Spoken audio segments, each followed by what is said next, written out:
मुझे आज आप सब लोगों को यह बताते हुए खुशी हो रही है कि जो पहली कॉन्फ्रेंस में हमने आपके साथ जो बात साझा की थी कि अरुणाचल प्रदेश में इस बार के इलेक्शन में हम 100% जो लाइसेंसेस हैं, आम लाइसेंसेस हैं, वो वेपन के साथ उनके जो लाइसेंस आर्म्स हैं उनको डिपॉजिट करवाएंगे। तो वो टारगेट आज हमने 100% अचीव कर लिया है।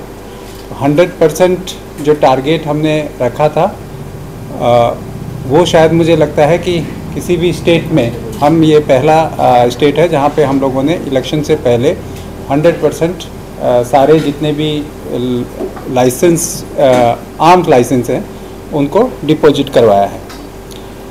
उसके लिए मैं सभी अरुणाचल के हमारे भाइयों और बहनों का धन्यवाद देता हूं और स्वागत करता हूं कि हमारे इस फ्री, फेयर और पीसफुल इलेक्शन को कंडक्ट कराने में उनकी तरफ से ये जो हमें सहयोग मिला है वह काबिल तारीफ़ है। और अरुणाचल में ये शायद पहली बार हुआ है कि सभी लोगों ने अपनी तरफ से ये सहयोग दिया है और सभी जो DEOs हैं और SPs हैं जिन्होंने उनकी टीम ने पूरी तत्परता के साथ जो ये काम किया है उसको लेकर हम लोगों ने खुशी जाहिर की है। इसके साथ साथ आपने पिछले 3 दिन में जो हमारी पोलिंग पार्टीज़ का जो मूवमेंट है वो देखा होगा। 14 को पहला मूवमेंट हमारा शुरू हुआ था जिसमें से 4 पोलिंग स्टेशन पिपसोरांग सर्किल की तरफ गई थी, जिसमें 2 सॉर्टीज़ को भी हमने एयर सॉर्टीज़ का भी उपयोग किया। वहाँ हम लोगों ने स्ट्रॉन्ग रूम बनाया ताकि हमारी जो EVMs हैं वो सुरक्षित रहें।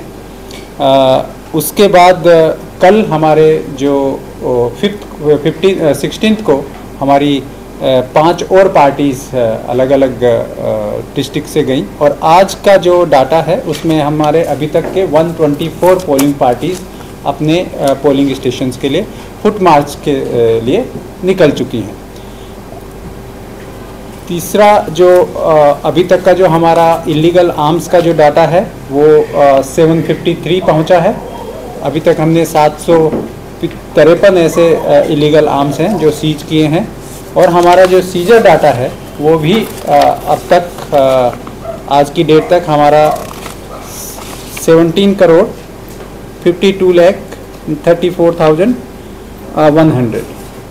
तो ये हमारी तत्परता और हमारी मॉनिटरिंग दोनों को दिखाता है कि इस बार का जो सीजर डाटा है हमारा कैश, लीकर और फ्रीबीज को मिलाकर वो अभी तक 17.5 करोड़ पहुंच चुका है।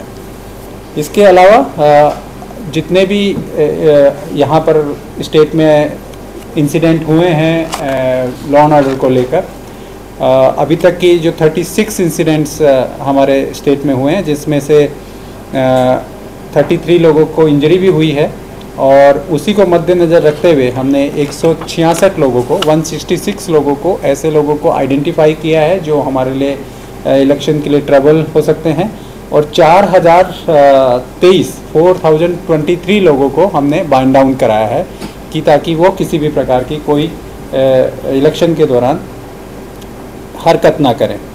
इसके साथ साथ 199 लोगों को हमने अरेस्ट भी किया है और ये संख्या बढ़ सकती है जैसे जैसे अभी अगले 2 दिन में अगर किसी ने अपने डिस्ट्रिक्ट में या अपनी हैमलेट में या कहीं अपनी बस्ती में कानून व्यवस्था में या फिर इलेक्शन प्रोसेस में किसी भी प्रकार से हस्तक्षेप किया तो उनके खिलाफ हमने कड़ी कार्रवाई करने का निर्देश दिया है। गवर्नमेंट सर्वेंट्स को भी हमने हिदायत दी थी कि किसी भी प्रकार की कोई पॉलिटिकल एक्टिविटी में पार्टिसिपेट ना करें और अपना सहयोग करें जैसे जैसे अगर किसी की ड्यूटी लगती है। आज एक पावर डिपार्टमेंट के JE को भी हमने सस्पेंड किया है जो कि इलेक्शन ड्यूटी के में अपना for the direction of the duty. इसके साथ साथ ही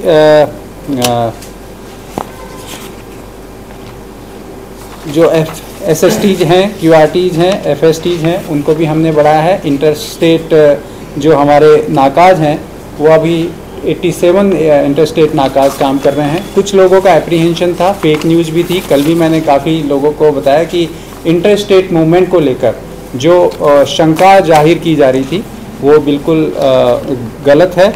किसी भी जगह पर, हालांकि सेक्शन 144 के तहत हमारे डीईओज ने अपने एरिया में रात के लिए ऑर्डर इशू किया है, बट इसका मतलब ये नहीं कि 19 तारीख को जो पोल डे है, जो कि पब्लिक हॉलीडे के रूप में घोषित किया गया है, उसमें किसी भी प्रकार का कोई मूवमेंट बाधित नहीं होगा। सभी लोग स्वतंत्र हैं अपने डिस्ट्रिक्ट्स में, एक डिस्ट्रिक्ट से दूसरे डिस्ट्रिक्ट में जाने के लिए किसी प्रकार की कोई पाबंदी नहीं है। आज जैसे ये खबर हुई, हमने एक हाई पावर जो हमारी लॉ एंड ऑर्डर को रिलेटेड एक मीटिंग थी, जिसमें CS, DGP, state police nodal officers और जो कुछ और इंटेलिजेंस के लोगों के साथ हमारी मीटिंग हुई, और उसमें जो क्लियर कट इंस्ट्रक्शंस दिए गए, आसाम राइफल और अदर जो सेंट्रल एजेंसीज हैं उनको भी इसमें शामिल किया गया है, इंटेलिजेंस भी गैदर किया जा रहा है। बट इलेक्शन से रिलेटेड किसी भी प्रकार की कोई भी किसी का भी हस्तक्षेप, चाहे वो कोई भी हो, वो बर्दाश्त नहीं किया जाएगा। तुरंत एक्शन उनके खिलाफ भी लिया जा रहा है जिन्होंने ये किया है। हमने डीसी लोंगडिंग को और डीसी तिराप को भी स्पेशल इंस्ट्रक्शन दिए हैं कि कैंडिडेट के साथ भी मीटिंग करें। उनको डायरेक्टली हिदायत दी गई है कि किसी भी प्रकार के कोई भी यूजीज़ का इन्वॉल्वमेंट इलेक्शन में बर्दाश्त नहीं किया जाएगा। और इलेक्शन कमीशन की गाइडलाइन के हिसाब से अगर कोई भी कैंडिडेट इस प्रकार के हस्तक्षेप को इन्वॉल्व करता है तो वो डिस्क्वालीफाई भी हो सकते हैं। इसके लिए जैसा कि मैंने बताया कि यहाँ की लोकल जो ग्राउंड रियलिटीज़ थी उनको ध्यान में रखते हुए हमने पुलिस जो हमारी पैरामिलिट्री फोर्सेज हैं उनको बढ़ाया है। हमारे लगभग पूरे स्टेट में नाउ 13,176 पुलिस पर्सनल्स और पैरामिलिट्री फोर्सेज, अलग अलग कंपनियां वहां काम कर रही हैं। वेस्ट कामेंग में भी हमने स्पेशल फोर्सेज भेजी हैं। जहां जहां हमें ऐसी रिपोर्ट आती है कि जहां लॉ एंड ऑर्डर की प्रॉब्लम्स हो सकती है या पीसफुल कंडक्ट कराने में किसी की कोई ऐसी हरकतें सामने आती हैं, तो हम लोगों ने, जैसे कि मैंने बताया, प्रिवेंटिव एक्शंस हम ले रहे हैं।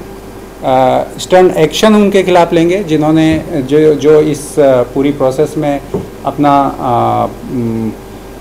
किसी भी प्रकार से हस्तक्षेप करते हैं। इसके साथ साथ जिन जिन जगह पर ऐसी घटनाएं हुई हैं वहाँ पर हम लोगों ने अरेस्ट भी किए हैं। जैसे मैंने बताया कि कुछ स्पेशल पैरामिलिट्री फोर्सेस हमने स्टेट में और बुलाई हैं और वो लोंगडिंग में पहुंच भी गई हैं। कल रात को ही वहाँ से प्लाटून्स गई हैं। इसके साथ साथ एरिया डोमिनेशन के लिए दोनों एसपीज़ को बोला गया है। आसाम राइफल के साथ भी पेट्रोलिंग चल रही है। और आज जैसे मैंने बताया कि हाई लेवल की जो मीटिंग हुई है उसमें भी ये निर्देश दिए गए हैं कि किसी भी प्रकार का कोई भी हस्तक्षेप किसी भी एजेंसी से स्वीकार्य नहीं है। Okay, so now as per the today's data, the seizure is 8,10,84,641 is the 8 crore 10,84,643 is a cash, and then liquor, if I talk about, then it is 4,61,43,710, and then drugs is 82,52,000, and then freebies around 2,63,00,000. So it is precious metals and other items मिला के ये हो रहा है 17,52,34,100।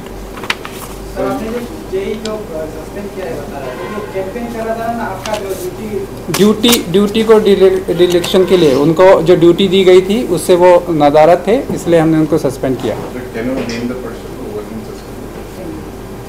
जैसे कि मैंने बताया कि आउट ऑफ जैसे हम आइडेंटिफाई करते हैं, प्रिवेंटिव एक्शंस के तहत उनको बाइंड डाउन कराया जाता है और उनके खिलाफ पूरे एविडेंसेस के साथ उनको बुलाकर उनसे खुद से सिक्योरिटी डिपॉजिट कराया जाता है। अगर मान लीजिए जैसे मैंने बताया कि 151 में उनको अरेस्ट भी हैं, तो हमारे अभी तक 199 लोग 199 लोगों को हमने अरेस्ट किया है और जो 166 हमने आइडेंटिफाई किए हैं उनके खिलाफ भी हमने प्रिवेंटिव एक्शंस के तहत ही उनको अपनी तरफ से एक्शन लिया है।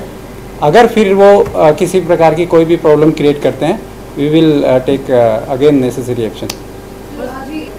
उसके लिए हम लोगों ने सभी अगेन डिस्ट्रिक्ट इलेक्शन ऑफिसर्स जितने हैं उनको भी हिदायत दी है कि वो अपनी पोलिंग पार्टीज़ को, जो प्रिसाइडिंग ऑफिसर्स है, क्योंकि जिस एरिया में जहाँ भी पोलिंग पार्टी जा रही हैं उनको सख्त हिदायत दे दी गई है कि इसी प्रकार की कोई भी हरकत ना हो। बाहर जो हमारी फोर्सेज हैं उनको भी बताया गया है कि कोई भी ना केवल मोबाइल बल्कि ऐसे प्रोहिबिटेड आइटम्स को ले जाने के लिए भी वो पूरी तरह से चेक करें। साथ में जिन्होंने ये ऐसा किया है उनके खिलाफ भी हम लोग एक्शन लेंगे। ऐसा नहीं है, 20th को तो हमारी सारी पार्टीज वापस आ रही हैं, तो मूवमेंट तो रोक ही नहीं सकते। सर इस बार पीडब्ल्यूडी वोटर्स के लिए क्या क्या फैसिलिटी रखा है?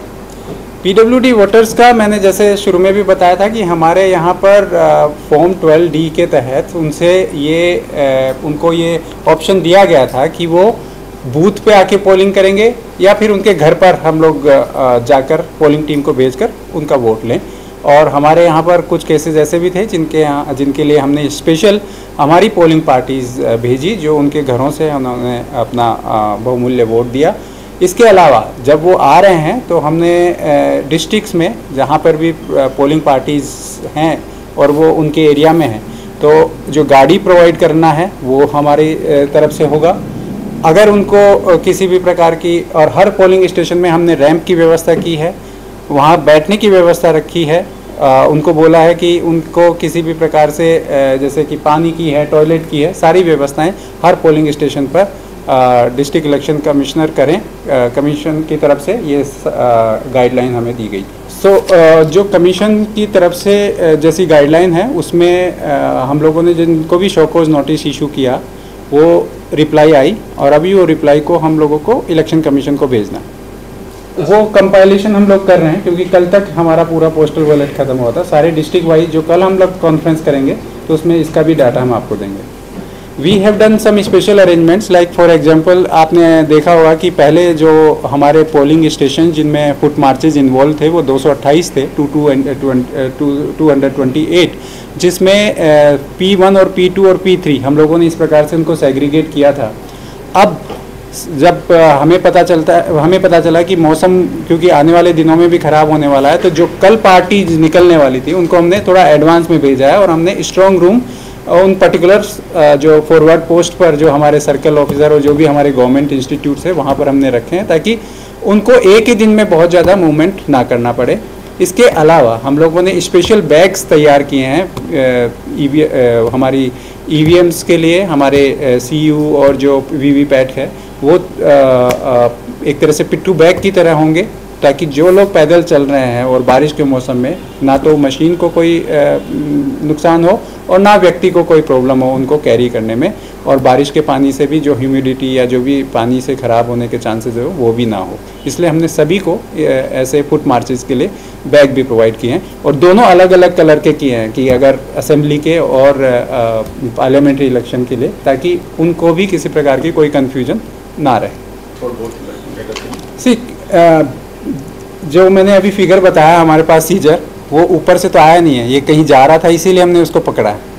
और हमारे जो नाकाज हैं, हमारी जो FSTs हैं, SSTs हैं, वो हम पूरी तरह से मॉनिटरिंग कर रहे हैं, पूरी तरह से उनको हमारी जो रिपोर्ट के आधार पर उनको सीज करने की कोशिश कर रहे हैं।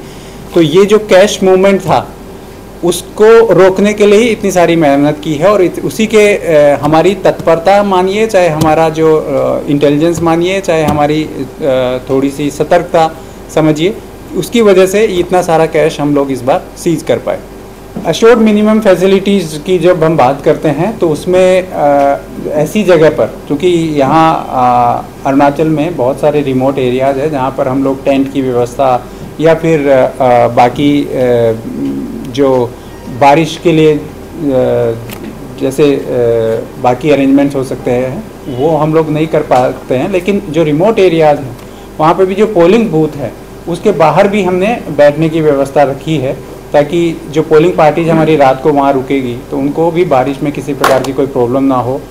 उनके साथ जो पैरामिलिट्री फोर्सेज हैं, जो पुलिस के लोग हैं, जो हमारे पोर्टर्स हैं, उनको भी रात में वहाँ पर रुक सकें और सारी जैसे टॉयलेट, पानी, खाना सब व्यवस्था हो, वैसा हम लोगों ने पूरी जिम्मेदारी के साथ इस बार अरेंजमेंट किया।